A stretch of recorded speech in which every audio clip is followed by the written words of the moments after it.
Di samping saya ini adalah bapak saya menjadi saksi hidup ketika saya menjalani adab riba. Seorang pengrajin bandeng yang memasak bandeng, yang keliling-keliling tiap rumah ke rumah, lalu saya tawarkan ke orang-orang dagangan saya, walaupun hujan-hujanan, panas-panasan pemirsa, dengan saya memohon doa kepada orang tua saya, kepada bapak saya. Alhamdulillah, hari ini pertolongan Allah benar-benar luar biasa. Saya merasakan yang luar biasa, dan saya di depan Anda semua, di depan pemirsa semua, teman-teman semua, saya mengucapkan terima kasih sekali kepada bapak saya yang selalu mendoakan saya. Oke pemirsa, mohon maaf ya, jadi karena saking terharunya ini Safadi jadi mengeluarkan air mata karena teringat masa-masa lalu ketika saya sudah setengah gila, bahkan tidak waras karena terjerat hutang-hutang yang membuat otak saya mendidih. Inilah kesaksian masih hidup, kesaksian hidup. Mari kita dengarkan apa benar kalau saya itu dulu benar-benar hidupnya orang susah yang nggak punya apa-apa, sampai orang tua saya pun menangis kalau saya ceritakan perjalanan hidup saya yang dari nol, dari minus, tidak hanya nol ya, berputar-putar, usaha tanpa modal, panci presto. Saya dulu awal-awalnya hanya pinjam, lalu saya alhamdulillah pada hari ini saya dibimbing, dipandu oleh Allah, bisa menciptakan panci presto yang Anda semua ini pakai. Buat pemirsa semua yang belum sempat atau membeli, sudah bisa menonton ya, itu adalah karunia dari Allah. Hada min fadli Rabbi, ini adalah karunia dari Tuhanku Allah. Oke ya, mari kita dengarkan untuk kesaksian, hanya sekedar untuk kesaksian Anda semua, bahwa apa benar dulu saya itu hidupnya sangat menderita ketika saya masih berkeliling-keliling jualan bandeng. Bahkan bapak saya pun bercerita, kalau saya ceritakan nangis ya, karena saking terharunya beliau ya. Bisa diceritakan sedikit untuk para pemirsa, para penonton, bahwa dulu saya itu luar biasa usianya dari Allah sampai habis-habisan, dan bapak pun menangis pada waktu itu. Dan ya betul, saya juga ikut merasakan panas perihnya anak saya. Ketika itu saya diceritai perjalanan saya kalau sholat tahajud malam sampai menangis, kalau sholat sampai enggak jelas lagi kata, karena dengan air mata yang keluar. Jadi ya betul-betul itu dari karunia Allah yang menolong pada keluarga saya dan anak saya. Amin ya rabbil alamin. Oke Bapak, bisa diceritakan ya bahwa dulu memang benar ya, bahwa saya dulu bukan orang yang mungkin sekarang sudah dicukupi kebutuhannya sama Allah, bahwa saya memang dulu benar-benar tidak punya apa-apa, bahkan ini semua mau disita oleh pihak bank. Tapi pada waktu itu belum seperti ini pemirsa dan teman-teman ya. Nanti saya akan perlihatkan ke Anda semua seperti apa rumah saya.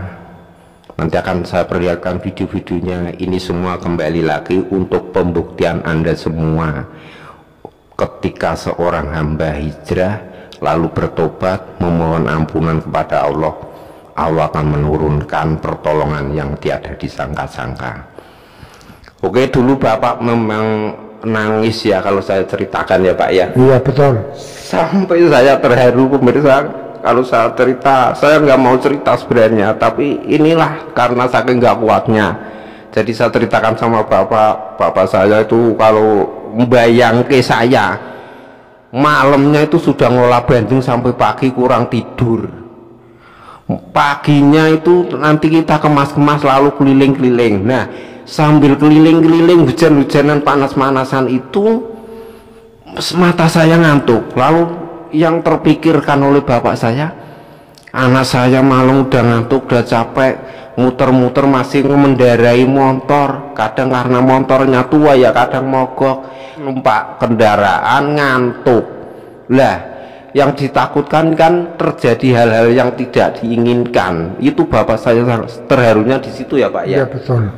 Nah oke ya, ini adalah sudah cukup sudah ya sahabat-sahabat dan teman-teman semua, adalah kali ini saya buktikan ke Anda semua bahwa ini adalah kisah nyata. Itulah kisah nyata yang saya buktikan, dan sekian banyaknya orang yang sudah membuktikan betapa dahsyatnya sholawat, betapa agungnya sholawat. Di medsos saya selalu gembar-gemborkan dahsyatnya sholawat. Tidak hanya urusan dunia terselesaikan, tapi orang yang bersolawat mendapat rahmat dari Allah. Orang yang bersolawat akan mendapat syafaat dari Rasulullah. Orang yang bersolawat kelak tempatnya paling dekat dengan Nabi pada hari kiamat. Andai lautan dijadikan tinta untuk menulis keutamaan dan keistimewaan yang didapatkan pada orang-orang yang bersolawat, niscaya tidak cukup. Lautan di muka bumi ini, andai kata dijadikan tinta untuk menulis keutamaan orang-orang bersolawat kepada Rasulullah, untuk menulis orang-orang yang berzikir kepada Allah, untuk menulis keutamaan orang-orang yang menuntut ilmu, duduk bersama orang soleh, duduk untuk mengingat Allah Subhanahu wa Ta'ala, maka tinta yang banyaknya sebanyak lautan yang ada di muka bumi ini belum tentu cukup untuk menulis keutamaan-keutamaan tersebut. Al-Imam Al-Ghazali dalam kitabnya Mukasafatul Khuluq meriwayatkan satu hadis tentang keutamaan sholawat kepada Rasulullah. Kata Imam Al-Ghazali, Rasulullah Shallallahu Alaihi Wasallam bersabda, ada satu malaikat yang diciptakan sama Allah yang besarnya luar biasa. Malaikat itu banyak, malaikat niku kathah. Disabdakan oleh Nabi, di langitnya Allah tidak ada satu jengkal pun, tidak ada satu kilan pun, terkecuali di situ terdapat malaikatnya Allah yang beribadah menyembah kepada Allah. Nah, dari sekian banyak para malaikat, ada satu malaikat yang luar biasa besarnya. Dikatakan oleh Nabi Muhammad, malaikat yang besar itu kepalanya menembus langit Allah yang ketujuh, kakinya menembus bumi Allah yang ketujuh. Berarti malaikat ini besarnya melebihi bumi ya pemirsa dan sahabat dan teman-teman ya. Malaikat yang besar tadi memiliki dua sayap. Sayap yang kanan panjangnya sampai ke paling baratnya dunia. Sayap yang kiri panjangnya sampai ke paling timurnya dunia. Di kedua sayap malaikat tadi terdapat bulu. Bulunya sebanyak makhluk Allah yang ada di muka bumi ini. Berapa banyaknya kita sudah tidak tahu. Siapa yang bisa menghitung ya? Makhluk Allah berarti manusia, jin, hewan, setan, tumbuh-tumbuhan, itu semua makhluknya Allah. Kapan ada malaikatnya Allah? Mulai dari dunia diciptakan sampai yaumil kiamah. Berapa banyak jumlahnya sudah tidak terhitung ya. Itu malaikat cuma satu, punya dua sayap. Di sayapnya terdapat bulu. Banyaknya bulu atau jumlah dari bulu itu sebanyak makhluk Allah yang diciptakan. Kata Nabi Muhammad, kalau ada satu orang bersolawat kepadaku, maka ini malaikat diperintahkan oleh Allah untuk menceburkan dirinya ke dalam sungai yang terdapat dari cahaya yang letaknya di bawah arsy-nya Allah. Setelah menceburkan dirinya ke dalam sungai itu, malaikat keluar dari sungai tadi, kemudian mengkibaskan sayapnya, dan dari kibasan sayap tadi setiap satu helai bulu meneteskan satu tetes air yang kemudian menjadi satu malaikat, yang mana malaikat tersebut bersujud di hadapan Allah, tidak mengangkat kepalanya dari sujudnya, beristighfar kepada Allah, memintakan ampun untuk orang yang bersolawat sampai hari kiamat. Solawat satu kali ada miliaran malaikat yang memohonkan ampun untuk kita semua. Bukan 1 jam, bukan 1 hari, bukan 1 bulan, bukan 1 tahun, tapi malaikat yang memohonkan ampun kepada Allah untuk kita semua sampai yaumil qiyamah. Maka dari itu dikatakan oleh Rasulullah yang hadir majelis-majelis zikir, majelis-majelis sholawat, kata beliau, qumu maghfiralakum, bangunlah kalian yang dari majelis tersebut, niscaya dosa kalian diampuni oleh Allah Subhanahu wa ta'ala. Itu baru satu keutamaannya sholawat, belum lagi keutamaannya zikir.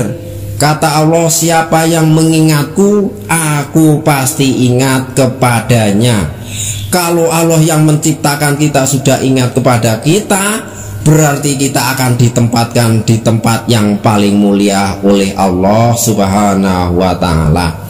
Belum lagi keutamaannya mendengarkan bacaan Al-Quran, belum lagi keutamaannya menuntut ilmu. Yang keluar dari rumahnya menuju majelis tersebut, setiap satu langkah kakinya dicatat Allah sebagai perbuatan baik. Ada yang meriwayatkan bahwasannya satu langkah seperti 1 tahun beribadah. Dan orang yang keluar dari rumahnya menuju ke majelis ilmu, niscaya akan dipermudah jalannya oleh Allah menuju ke dalam surganya Allah. Semoga kita termasuk golongan orang-orang yang dimuliakan Allah, termasuk golongan orang-orang yang istiqomah, golongan orang-orang yang selalu mengingat kepada Allah, dan termasuk orang-orang yang digerakkan untuk selalu bersolawat kepada Nabi Muhammad Sallallahu Alaihi Wasallam. Semoga apa yang saya sampaikan ada manfaatnya. Jika ada kebenarannya, itu datangnya dari Allah. Jika banyak kesalahan, itu mutlak kesalahan saya sendiri. Terima kasih pemirsa dan sahabat-sahabat semua sudah menyaksikan channel Syefadi, dan nantikan video-video yang akan datang. Terima kasih. Assalamualaikum warahmatullahi wabarakatuh.